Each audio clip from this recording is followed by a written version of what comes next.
Hello and welcome to Fresh Perspectives. My name is Gail, and my guest today is somebody who you've seen on Doc Hamill's show a lot. His name is John Paul Wolfe, the curator of the McClurg Mansion Museum in Westfield, New York. Thank you for coming on, John. Thanks for having me. Oh, you're welcome. Now you brought some things in with you. Shall we talk about them first? Okay, we can do that. Whatever you like to do. Because I'm not sure what these things are, so I'm going to let you go ahead. That's why we want to do it that way. So I brought items to 3 of our major collections that are in the basement.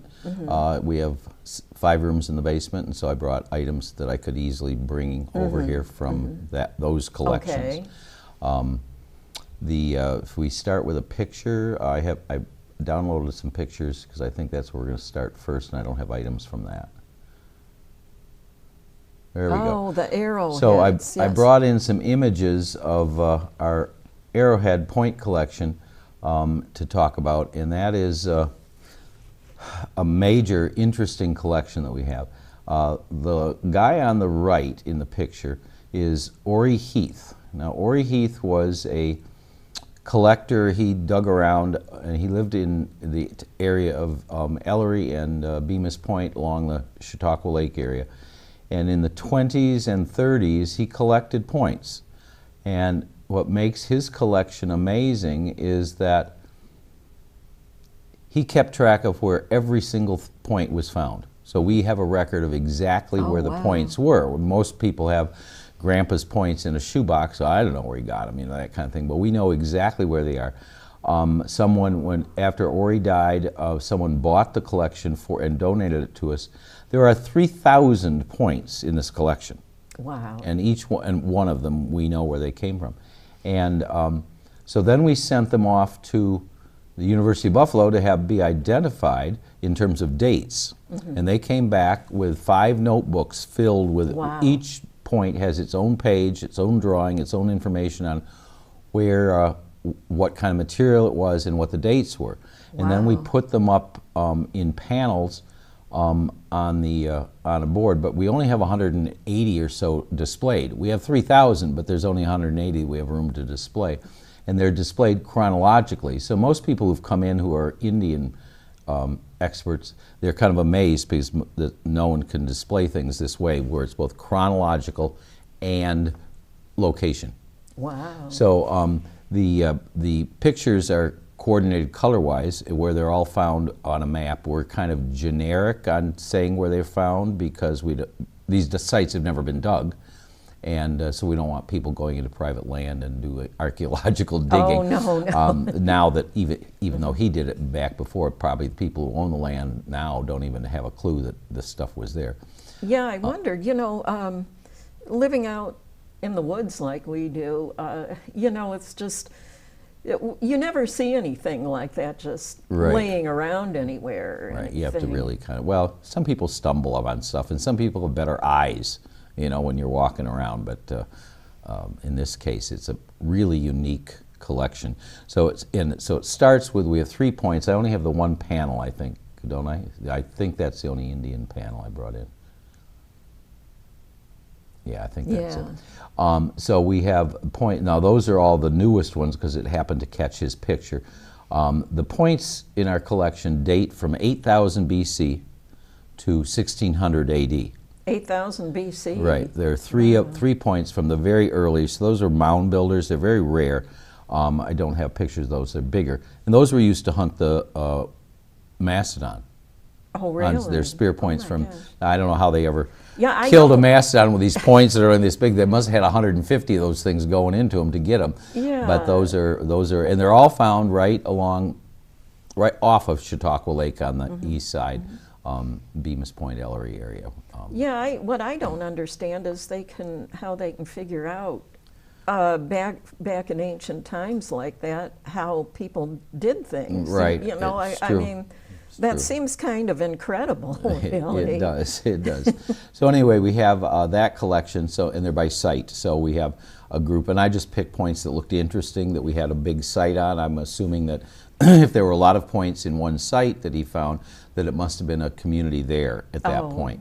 And so there's like Bemis Point, and there's Greenhurst, and various areas down along that area where he found the points. And they're displayed chronologically and by site. And it goes from 8,000, and they're all color coordinated with those panels. Oh, here we go, there's a map, I forgot that one. Yeah. So that shows a map of the county, and if you can see, I don't know what shows up on TV, but over on the on the one side of the lake, there's little squares, colored squares, Oh, orange and yeah. green Yeah. and light various greens. Those are the generic sites that he found them in. The orange ones are there we go. Well, only two of them show in that close-up there, but the orange ones are actually the 3 points, the three early Macedon points that were 8,000, 7,500 BC that he found. But they're all, you can see Ellery and Greenhurst and going down into Kyantone also, but that's the area. Doesn't mean, I mean, there are sites all over the county, but that's where he collected, so that's what our collection is. yeah. It doesn't mean there aren't any right on your property up in where you live, but it's just these are the collection we have. Well, I just wondered, you know, how does a person know where to dig? Is what I'd like to know. Yeah. Does the ground look a certain way where they're buried There's under a the ground? neon sign that says dig here. So anyway, those are, and none of these are, a lot of people don't really understand that Seneca Indians did not live in Chautauqua County. There were no Senecas here. That's why we have no reservations in Chautauqua County. Oh. What happened, so these are all Erie Indians or earlier, the mound builders, whoever they were. There were mound builders here, like there were lots of them in Ohio, but the Senecas never got into Chautauqua County other than for limited fishing and hunting. So after brief history, and you have to remember the winners of wars write the history, and the losers don't exist. So, so there was a big Indian War in the 1650s between the Erie Indians and the Iroquois Senecas. Oh. And the Iroquois Senecas were on the far side of the Genesee River, and the Eries were all the way from the Genesee River, Rochester, going into Ohio. They controlled that. And there was a big Indian War, and the end result of the war is there are no Erie Indians, period. They were wiped out. Oh. And so then the Senecas slowly moved west. Oh, I see. And they got, by 1797, when the Treaty of Big Tree happened with the Holland Land Company, they got only as far as the Cattaraugus and that area, so there were no actual sites in Chautauqua County for communities. So that's why there are no reservations here. Oh, So I see. any points you find in Chautauqua County are most likely Erie or earlier, 1600 or earlier. Oh. You'll not find, unless there's an odd point that somehow got loose when they were hunting. But so that's a story with that part. Well, that's interesting. You just told me some stuff that I didn't know. Well, that's why we're here. And we call it First Nations. Our collection is the First Nations, which is a Canadian term. They use that term rather than Native Americans. And I won't get into the politics of that, but that's why we call it the First Nations room. So it's all Erie Indians and earlier. We also have, and I forgot to get a copy of the photos that we have from the 1920s. We have some pots that were dug up in Westfield off of Gale Street, right on the Portage Trail, it was an archaeological dig. Back in the early 1920s, it became fashionable for the wealthy to have their own archaeological digs. After the King Tut was dug, then everybody got, if you had the money and you had the time and you knew where to go, it was the thing to do was to have a dig. So the Wrights from Westfield and Charles Peacock, as in the Peacock, he was a nephew of Judge Peacock, they found a site over on South Gale, and they dug it. It's all grapes now, but they dug it and found a site that supposedly is dated 700 AD. So that, again, it's Erie Indians. And we have about 8 of the pots they found. There was a big collection that they found. There were probably 80 or 90 of them. Most of them were given to the Pennsylvania State Historical Museum, because the Wrights at that point lived in Erie, and they wanted, and they lobbied strongly to get it there. So most of the pots have left the state, but we have 8 of them in our collection from that 700 AD period, from right in Westfield, right on the Portage Trail, which makes sense because that was the Indian Portage, and that's where their village would have been, just before it goes down into the gorge to come up across the Little Chautauqua Creek. So. Oh, yeah. My husband always tells me that what is Gale Street now was actually part of Portage Road. That was the Portage Road. And it came up from the lake. Straight up, it's straight. If you look at a map, it's straight as an arrow from Barcelona. It's kind of where the Moose is now, the Moose summer home up on the lake there. Oh, yeah. That's where it comes across, and it's still called Gale Street, but it dead ends thanks to the throughway coming through. They cut Gale Street in half, so it's no longer straight, but it went completely straight. And the reason it was straight, it wasn't when the Eries were here, or whoever was here using it, it wasn't straight. I'm sure it followed the edge of the cliff and everything. But when the French came in the 1700s, they brought in a crew of, I think, 5,000 men, and within 2 weeks they cut a straight line to get, because they were heading to Pittsburgh and to claim everything for France. And so that's how it's straight. So there's only one dog leg coming up through, and that's on South Gale Street. When you come up and cross Main Street, right across from where I am, there's a dog leg, and I never could figure out why they didn't just cut across diagonally to get to where they had to go across the creek.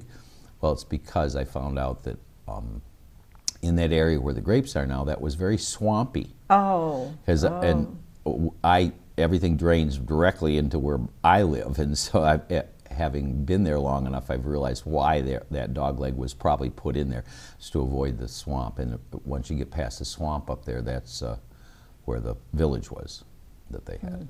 So we have that display on there also. And we will be displaying, we just received a whole lot of items from Mabel Powers. Now, Mabel Powers was a 1930s, 40s. She wrote books on Senecas, and she was an adopted Seneca.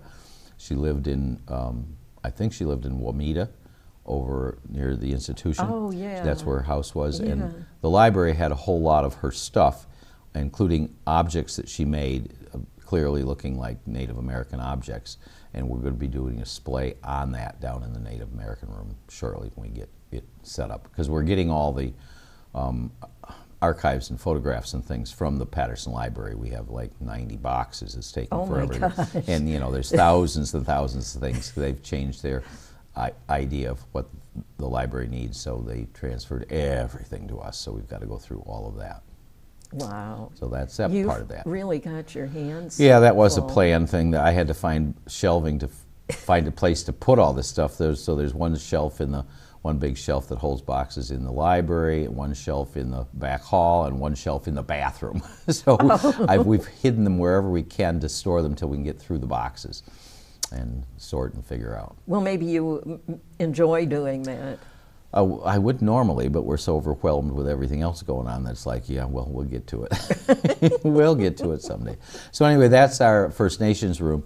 Right now, it's also under construction and a big mess because we just had the electric buried and the new water line put in, and it has to go in through that area rather than where it was. And so they just connected the new electric yesterday.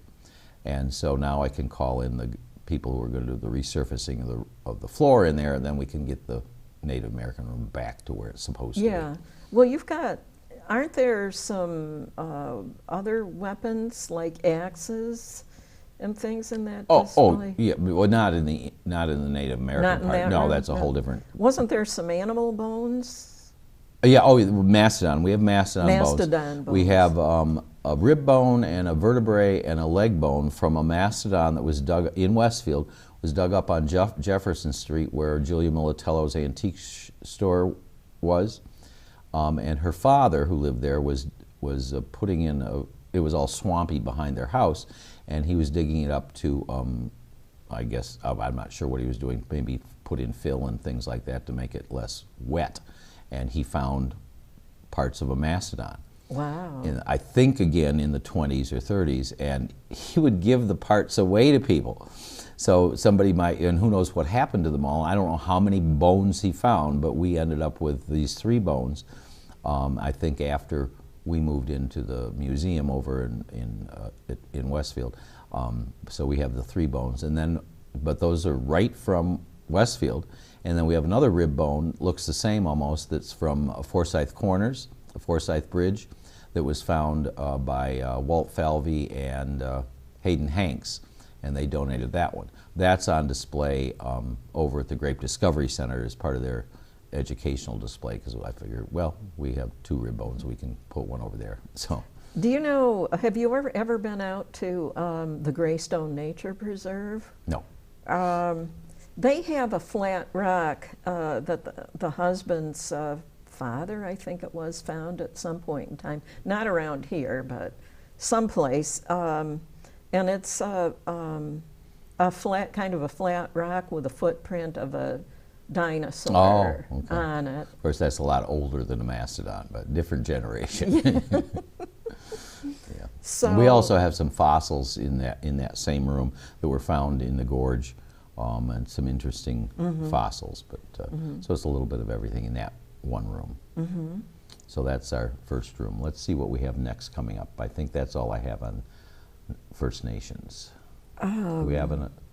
Okay. Oh, so, there's the yarn display. yeah. So Yeah. you asked about our Yes. weaving and spinning. We have a room that's dedicated to weaving and spinning, and I've added laundry to it because I realized there are a lot of things that went on There that people are. don't understand. There are. But the weaving and spinning part, there's a full loom down there, a giant loom from the 1820s that we let people weave on if they want to. Really? It's all strung and everything, and I run the museum a little different than some people. We let people touch some of the stuff. Oh, so okay. they remember that, you know. Yeah.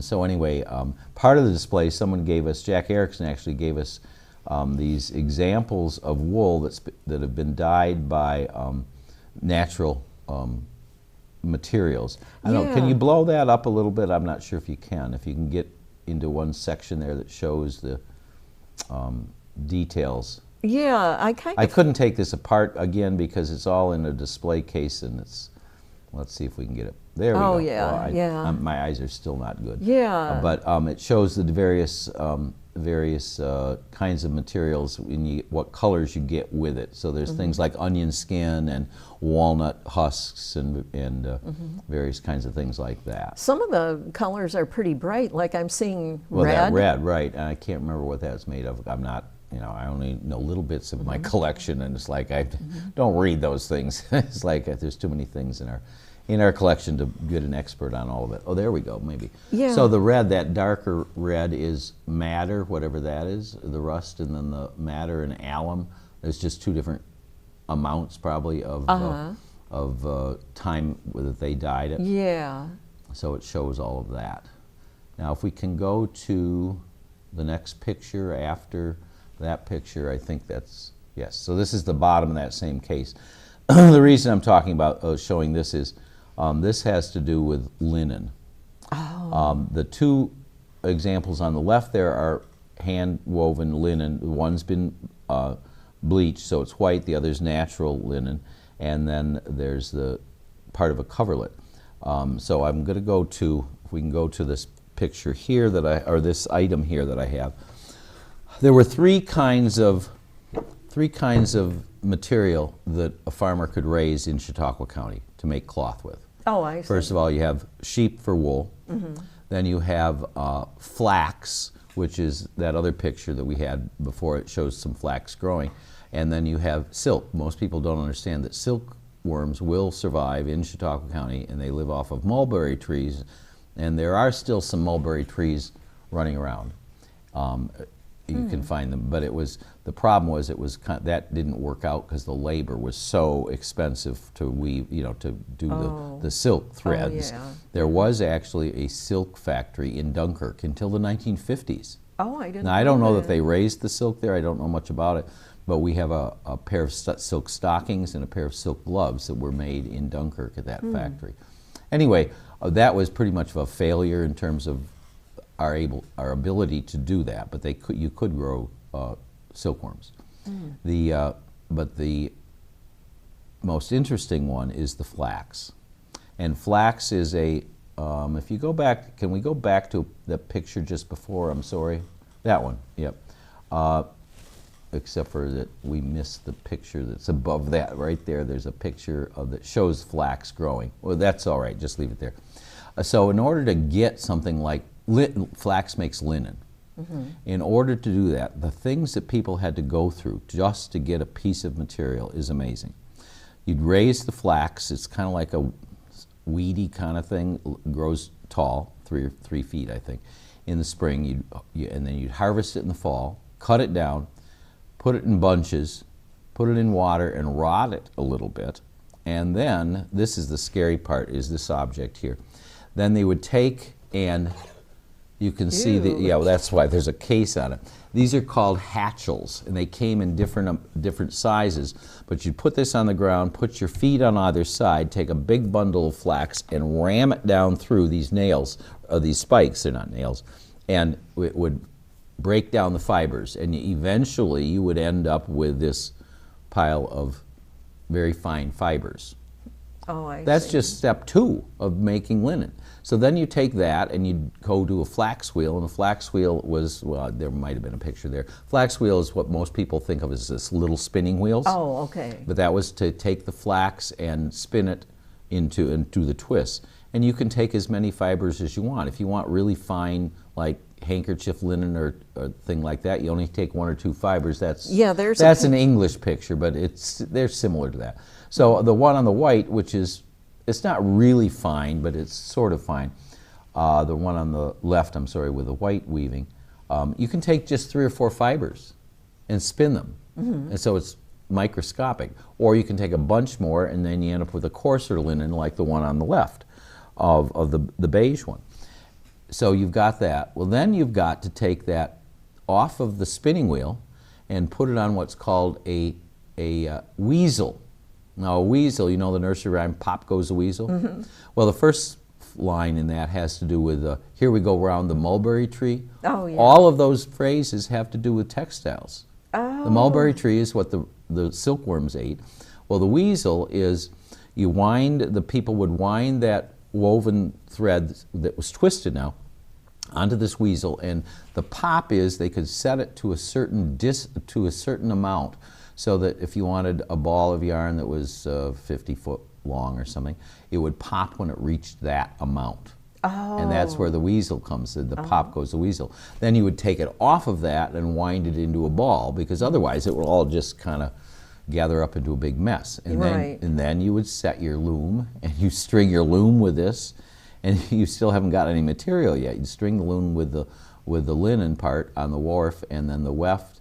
If you're making just plain sheets, you do it both ways and weave it, and we show that down in the weaving room. But that's all just to get a piece of cloth. Oh my God. And they worked year-round to do that.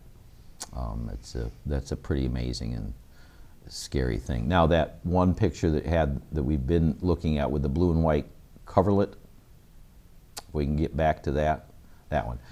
That's part of, we don't normally put textiles out on display because they're so sensitive to light, but that coverlet there is actually a rotted coverlet. It's only part of a coverlet. And I thought, well, we don't have anything to lose, so I folded it so it looks like a coverlet, but it's really only a tiny amount of one. And you see it's blue and white, which was the standard color and pattern. Now, we've gotten a bunch of them into the collection, and they said, well, my great-grandmother wove this in 1837. There's a date and her name on it. She didn't weave that, because this is done with a 5, 6, 7, 8 harness loom, and people didn't have that. The loom we have is a 2-harness loom. You could do the plain weaving, but you couldn't do these fancy things. It was far too difficult. So you'd take your wool or your linen or whatever there was a weaver in Fredonia that had it. Take it to them, and they would do the weaving, and they'd put their name on it. They'd put the name of the owner on it. So most people now think, well, Grandma wove that. Oh. Now that's called linsey woolsey.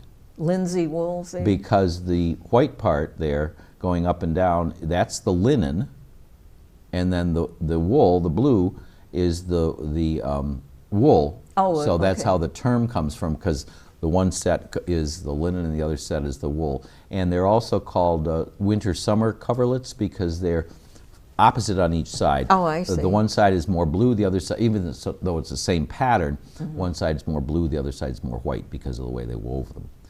So that's the linsey-woolsey part. Okay, so there was wool in it too. Yeah, so all the blue was wool and all the Okay. white or cream was linen. It's a Okay. combination of both. So that's part of the weaving and spinning display that we have down there. Now that you've mentioned that on television, a lot of people are gonna Right. know if they find something Right, like right. that. And if you find great grandma's name on it, and if it's a fancy colored coverlet, then I mean she made it. She bought it. She may have raised the wool, but she took it to a commercial guy, and maybe around here there was a big operation in Fredonia Okay. in the 1820s. Okay. Yeah, and you do have some spinning wheels, don't you? Oh, we have lots. Yeah, we Yeah, have spinning, yeah. and then the great wheel, or it's called a walking wheel, the big spinning wheel kind of thing. That's for wool, and it's called a walking wheel because you stood next to it and you can walk and you do it that way. Whereas the flax wheel, there's a treadle and you can do it that way. Oh, I So there are see. two different kinds of I see. operations. It seems to me that I saw some washing machines, some old washing Right. machines. I started a new laundry collection. Somebody gave us a early Westfield, 1884, I think it is, wooden washing machine, patented in Westfield, and so that's what started the whole thing. And so we have that. Then we have a 1900, more of a mechanical washing machine. It looks like a barrel almost, but it's water driven. And then we have some other laundry things like curtain stretchers and pant stretchers and things that are more in the 1940s, 50s, 60s, but people our age may remember them, but the next generation, they have no idea what you're talking about. So I have that probably one not. on display. Anyway, it seemed to me there was, I don't know if they were supposed to be beds or just cots or what. It looked like something in the basement for people. Oh, that's in one of the other rooms. There's a small wooden rope bed. Oh, It was yeah. very tiny. It was supposedly for one of the farm hands that was working for whoever it came Oh, from. I see. I wouldn't want to think about sleeping on that thing, but So, I didn't bring any of that kind of so they information. didn't provide anything too comfortable for the farm hands. Well, even for themselves, it wasn't. They were still rope beds and straw mattresses, or maybe feather if you were wealthy enough. But it was pretty uncomfortable, I'm assuming. Yeah. There's a lot of things in that basement. Oh, There's it's amazing. We noticed, is the skep still there? We noticed there was a skep. It was the old-fashioned beehives before. Oh yeah. Mhm. Before the Very rare because what happened was, now we have the beehives that are the square ones that you could pull out the panels with a honeycomb and everything like that. But prior to that, in Europe for hundreds of years, this kind of straw skep, they made them by hand, and they're kind of oval, they're kind of dome shaped. Right. And at the end of the season, in order to get the honey, you had to destroy the hive. Right. And so the hive and the everything was destroyed to get the honey out. So there aren't really any existing because they were always destroyed. So this was never actually used because it would, that's the only way it would have survived. So Yeah. wherever Do it you came know from. what was from? If is it from that era, or was it just something somebody made? To Oh this? no, it's original. It is Okay. original, but I can't tell you who. I wasn't planning on talking about that, so I can't tell you who gave it to us or where it came from in Chautauqua County. But I it's see. been there forever. Yeah. Yeah. I know there was I think it was a Reverend Langstroth at some point in time that invented the newer Oh, I don't know. hives with the frames and Yeah, and we- everything, because he realized that it was awfully wasteful. Right, and- killing the whole hive. Right, You had to kill the hive, exactly. but there were lots of bees around, so well, okay. Yeah, it wasn't like this day and Yeah, age where right. they're being killed By off other by things, yes. diseases and pesticides and Yeah. things like that. Yeah. So anyway, that's that next thing. The other collection that I brought in some information on is dairy. Oh, dairy. Cheese making and, let me get this out of the way so I don't kill myself. cheese making and butter making, which was a big thing in Chautauqua County.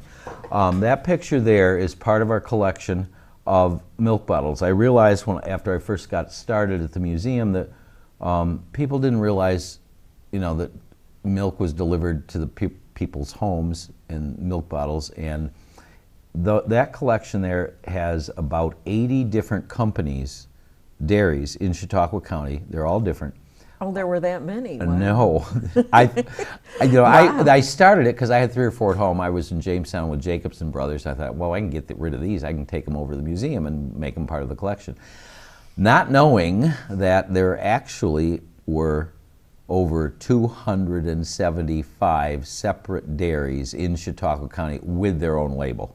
At the same time? Well, over a period of 100 years. And it's okay. like, and we only have 80. We still have to locate another 200, but I'm kind of like, well, we'll get to it someday. But if somebody gives us a bunch of bottles, they have. So anyway, that's what those are. We give out, for people who do go to garage sales and things like that, we have an inventory. It needs to be updated, but this is an inventory of all of our bottles, and it shows the name of the dairy, and then where the dairy was, Fredonia, Forestville, wherever, and then the size and the date. And then I give these out to people. I said, if you go to a garage sale and you see a Chautauqua County, or you see a milk bottle that they want to sell for not much, I said, take this, put it in your car. If the bottle is on our list, we don't want it. These are what we have. We don't want, none of those are doubles. None of those are doubles. They're all individuals.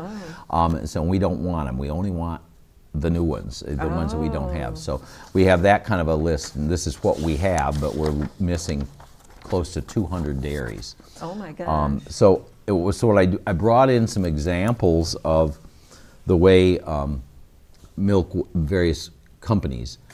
So we've got, there are 2 different kinds of early milk bottles. You've got the embossed kind, where it's clear glass and it's got embossed labels on it. I don't know if we can get into that or not.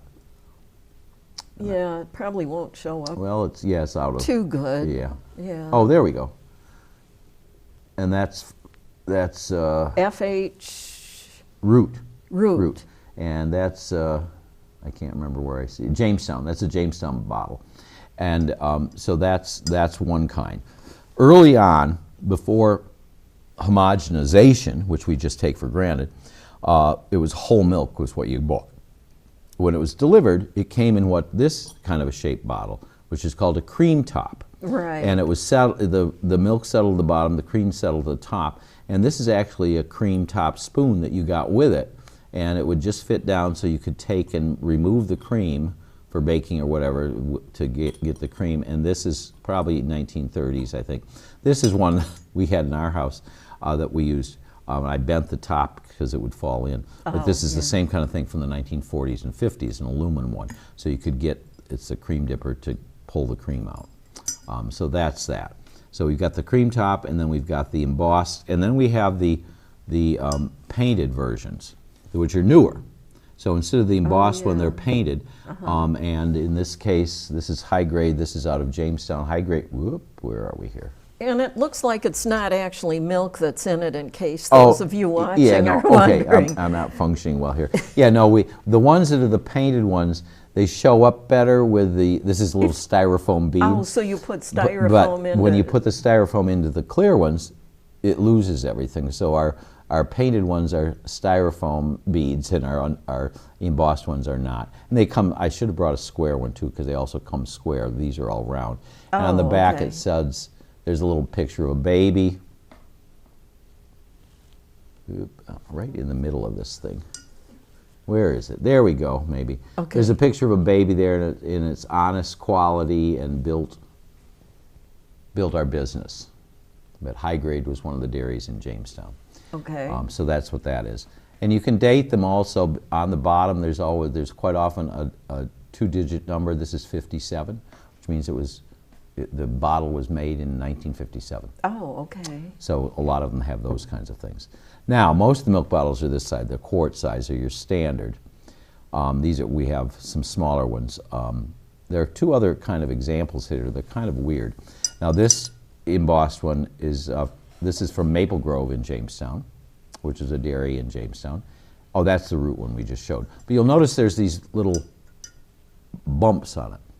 What happened was, somebody told me, I don't know if it's true or not, that some guy in this area, the milkman would come at night, and you might have several dairies delivering. You may have one dairy delivering to you on Mondays and another guy who came on Thursdays. Oh. Well, they wanted their milk bottles back, but they don't want the competitors' milk bottles back. They wanted so their they could own, see in the dark, and the ones with the, you know, this is he knew this was his bottle rather than the plain one, so he could grab it easily that way. So that was the whole purpose of these kind of various patterns. They could tell which bottle was theirs and which was somebody else's. It wasn't just to make them look No, pretty. no, it had to do with identification in the dark. That was told to me. I have no idea. Then this is, instead of a milk bottle, this is from, let's see, Foster Brothers in Silver Creek, and this is actually a buttermilk. Oh, buttermilk. Different. They had a whole different pattern, different things for buttermilk and things like that, or it could have been fruit juice too. They did sell that kind of stuff. So it's just a different example. Now, getting back to, everyone's familiar with the little half-pint square cartons That you get now. You know, that the children right, have or in the school. cream comes that way too. Yeah. Well, they're designed that way so they can stack upside down in a crate. That's what the point is and everything, so they can put one and then put another and flip it upside down the other way. Prior to that, this is what the cardboard disposable milk bottle is. These are pretty rare. This is waxed cardboard. Seal right sanitary service for your protection. And it says on the other side here, somewhere it says, wash before returning. They actually recycle these cardboard things. Oh, they did. But yeah, so they would be stacked in the cases this way, and then the second set could go upside down that way. So this is very rare. I found it in the collection, but I've never seen anything like that. Well, getting back to the ones that they make now, a cat that we used to have, his name was Silver. When we first got him, my husband was buying like orange juice from the Schwann's company that got delivered to the house, and those containers look, except for the name and what it is on it and everything, they look just like the milk cartons that the kids get. And apparently that cat, before we got him, he was getting close to a year old. By the time we adopted him as a stray that had shown up at our house, he must have been exposed to some of those milk cartons that the kids would drink out of. And he really wanted to get in there. He would find them. He would go get into the trash and get those out, and you'd see this little cat walking away carrying one of those little juice cartons in his mouth, thinking it might be thinking milk. it might be, he might be helping himself to a drink of milk. So it was pretty funny. He was a really smart cat. So, and the other thing I brought was, I was talking about milk, so I'll put this up here. Milk was delivered to your house all the time. Well, you either might have a built-in door on your house where the milkman could open the outside, put the milk in there, and inside you could have it that way. Then they went to these aluminum cases that were outside, and the milkman would put the milk in here. They're insulated with, and I'm not going to open it up because it's really smelly. Okay. And this is, I think this is Vine City, which is a Westfield, big Westfield dairy. But anyway, that's what these were all about, was to keep the milk cold, or supposedly cold in the summer. There's kind of a fibrous material inside that lines it, and that's what's absorbed the smelliness. Ooh. So we're not going to. Yeah, I happen to know somebody. The last I knew, I don't know if she ever found one or not, but she was this person gets Meals on Wheels, and she was trying to find. She was hoping to get something like that. Oh, to insulate so they wouldn't have to come in. They could leave it on the porch. Well, yeah, her Meals on. Well, when she was home, it was one thing, but she didn't like having to leave her door unlocked. Right. So, if she had to be somewhere at the time they delivered, so she was hoping to get something like that. but it would probably be pretty unusual, it sounds like. Well, they're pretty. I mean, almost everybody had them on their porch for the milkmen, but most of them were thrown away. So it's a matter. I think that stopped with the delivery stopped probably in the early 1960s. I'm guessing it happened when I was a kid. I used to ride the pickup truck that our milkman used to come down, and the pickup truck was filled with the cases and then covered with ice, and I'd suck on the ice and stand on the floorboards as he was going, because my family knew the milkman, so I don't think it would have been allowed, but I got to ride the milk truck. Oh. Well, but that was in the 50s you were in Jamestown. a lucky boy. Yeah, or maybe, or just stupid, I don't know. Anyway, so that's part of the whole milk industry. Now, Chautauqua County, I think the next image, is there a map, another map? There we go. Okay. I found this map. It's in a small book. It's blown up. This copy here is a blown up image of it. But it's a fold out map, 1899, dairy, cheese and butter making in New York State. And it folds out into this big map. And we took the one section of it, blew it up. And if you can zero in maybe on the, there we go. You can see Chautauqua Lake there in the Chautauqua Lake region area.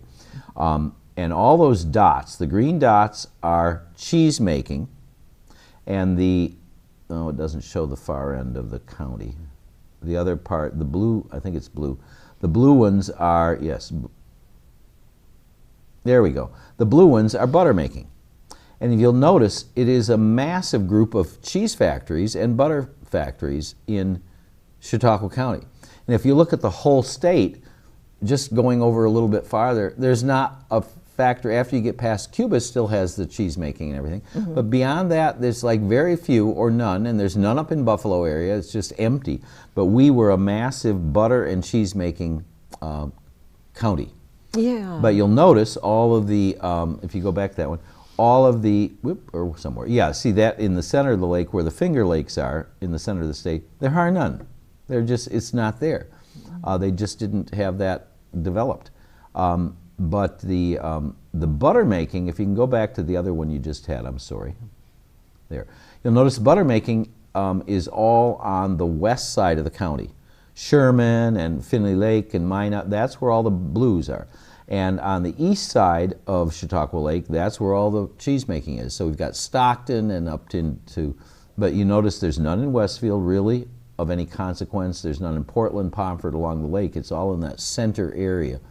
And then it gets really heavy just to the east of us, and then it just wipes out. There isn't any. But that's 1899 for cheese and butter making. Oh, well, you know, for a lot of years there was a house on the road that we live on. It's on the corner of Bloomer Road and Maple Drive. Well, when I was a little girl, there were people that lived in it as a house, used it as a house. And, but it had been a cheese factory. Right. And one time, Devin Taylor, when my mother was still alive, he asked me if my mother had any pictures of the cheese factory when it was being used as a cheese factory. Right. And she said, actually, it was no, because she said that it was her understanding that that cheese factory was moved. Oh, they moved everything all the time. To our neighborhood from somewhere else, and she didn't even seem to know where it was brought. Yeah. There it's from. amazing how many buildings were moved. Just it's out, get it out of here, move it. You know, when the Storm House was moved in Westfield, it was a big deal, but they moved stuff all the time. The back wing of my house came from another house, and it was moved and connected to the house. It was the summer kitchen, but it was moved probably in the 1870s. Oh. You know, it's just like we take it for granted that they were always built there, but they weren't. Things were moved all over the place. Huh. It's just the way it was. So anyway, Devin was kind of surprised to hear that, because being the village historian for Mayville in the township of Chautauqua, he was hoping to get a picture of it when it was being used as a cheese factory. Right, yeah. So There's a lot of history that just gets slipped and lost, you know, and that's what our job is, to get it back to to preserve as much as we can. Getting back to the milk and dairy stuff, like the weaving and spinning, getting to make butter, it's a major production.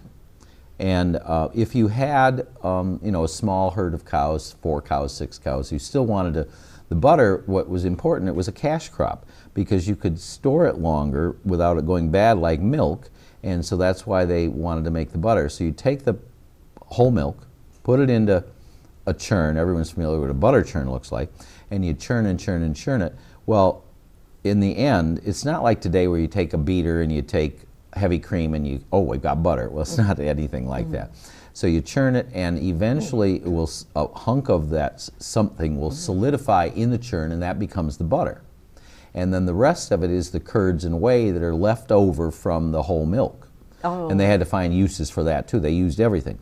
So if you had a small farm or a couple of cows, you would take that butter and you'd have to clean it, because if you left the whey in the butter, it would go rancid. Oh, yeah. So these bowls, I just brought a little one in, but this is a butter bowl, and this is a butter paddle. So you take your we have big ones, but you take your butter, put it in here, pour clear water in, and keep mixing it, and then dumping out the water, getting more water until the water was clear. Oh. Once the water is clear, you knew it was, there was no whey left in it, and it would not go bad. Then once you got that, then you take it, and the butter molds, which is what this is. Oh, okay. This is a half-pound butter mold. You'd stick it in there, pop it out, and you'd have a half pound that you could then take to the corner grocery store, dry goods store, whoever was selling your butter, Oh, and you okay. could get your money that way. Okay. I remember a great aunt of mine, back in she was still making butter with a churn and everything. Was it a glass churn? No, it was wooden. A wooden one? Yeah, Oh, yeah. okay. So she was doing that in the 1950s. Her son was just down the road from her with his dairy farm, and she could get milk from him and churn butter. Right. So you can only do it with whole milk. You can't do it with Right. pasteurized or homogenized milk. No, It doesn't work. no. And of course, nobody wants to drink milk that hasn't been processed, because you'll get tuberculosis or whatever. So, Right, so right. it kind of ended that process. The other thing I brought in here is, this is a milk pan. They come in metal and they come in ceramic, but this is a milk pan, and it was basically the same process, although I was told also you put your milk in here, and out in the pantry you'd have these rows of these things. So you put the milk in here, and I thought it was also to make sour cream, or what's called lobbered milk. Now, I heard that term from my mother, who grew up on a farm in Westfield, and lobbered milk is kind of like yogurt. Oh, is it? And I don't know if you put stuff in it and it solidified, like lemon juice, whatever they did. But this is also, if you want to separate, this is a cream separator, like like this. But in this case, you could skim the cream off the top of and the milk would drain through, the heavier cream would stay, and you could put it into another thing. But the milk pans were really for making lobbered milk, or for sour cream and that kind of thing. It's just another whole process. Yeah. And then we also have at the museum cheese baskets. They're coarsely woven wooden, big things about this big, and you would line it with cheesecloth. You'd take the stuff that was the end product of the churning, that wasn't the butter, dump it in there, and all the whey would drain out, and you'd be left with the curd, as in cheese curd. And we have curd cutters that are the same shape as they are sold today in terms of curd. You could either do that, or you'd take that solid stuff and then make it into cheese. One of the, depending on what the product is you wanted to make. So it's an amazing group of things that just what people had to go through to get what we take for granted in the grocery store. Wow. Yeah. Yeah, I remember this nursery rhyme from when I was a little girl. Little Jack Horner sat in the corner eating his curds and whey. Right. And there are also, because there was so much of that leftover stuff from making the butter, people ate a lot or drank a lot of buttermilk. There's actually glasses, footed glasses that are bigger than a regular water glass. Those are buttermilk glasses. Oh, because they drank so much buttermilk. Oh, Because you had to do something with it. You couldn't throw this stuff out, so they drank buttermilk. It was good for you. And cottage cheese is another version of how to make that. Instead of making cheese or curd, you keep it looser, and you got cottage cheese. It's all part of the same process. well, we're down to 7.5 minutes. Is there another picture? I think as I was talking, I realized maybe. Okay, that's cockeyed because it's at an angle. That's just going back to washing the butter. I forgot about this one. So you have the butter bowl. Well, if you had a whole lot of cows, you couldn't do that. You know, if you have 100 cows or something. So you'd put the butter in this thing. It's wooden, and it's got 2 legs on one side, so it's at an angle. Not that angle, because it's the way we had to photograph it. But you'd pour the water in, and you'd crank that thing, and it would automatically, well, with your hand, with your arm, it would mix the butter and clean the butter, and you kept changing the water, and the water would drain out the other side until you got clear, the whey was gone, and it was clear water, and then you would be able to have the butter cleaned that way, rather than just doing it by hand with a paddle. If you look very, we get back just, yes. If you look very carefully at the very top there, I talked about the cheese, the curd basket, the cheese basket. Oh, yeah. That's one right up above it. Yeah. That's a big cheese basket, and that's about 2.5 foot wide. That's to give you the size kind of thing. And next to it, that reddish brown thing on the left, that's a different version of a large butter churn. We have about 6 or 7 different kinds of butter churns. Oh, there is another one. Give me another picture, please. There we go. Oh. So that's the Fenner churn, and it was made right in Cassadaga. You can see there, Fredrickson Brothers still exists as a company. They're a paint store now. But back in at this period of time, the Fenner churn is very famous. They made, and we have I don't know if we have the bigger one next to it or not. That's I think a 6-gallon.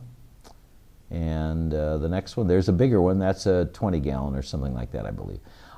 And so you put the whole milk in there, and you could churn it, and there's things inside to break it all up. And there's a drain, and you keep putting water in and all that kind of stuff. So that's a Fenner churn. A couple of times I've gotten calls from somebody in California. We have a Fenner butter churn. It says Cassadaga or Chautauqua County. Is it worth anything?